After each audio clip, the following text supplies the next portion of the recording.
Ganda naman guys, kung gusto mong kumain ng munggo guys, na with shrimp guys, dito mo pa rin makakain sa Tapsi ni Bibian yan. Ayan na guys, oh.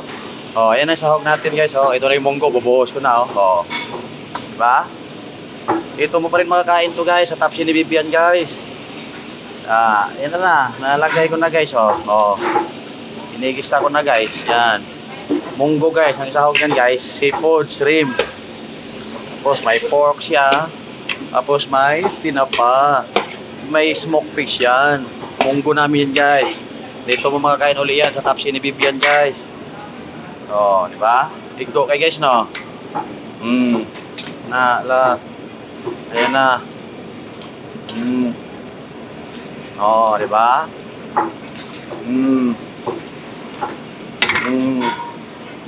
Ayan na guys.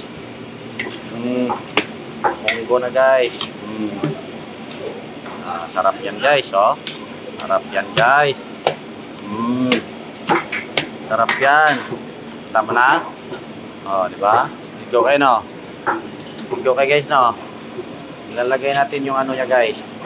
Tabaw, kasi dito yung ano niya eh. Yung aroma niya guys eh. Dito eh, oh. Oh. Sarap. Sarap talaga. Oh. Oh, di ba guys? Munggo na yan, munggo. Yan. Napakahusay yan guys, oh. Diba? Tigyo kay sabaw niya guys, oh. Ito na. Ito na guys. Napakasarap yan guys.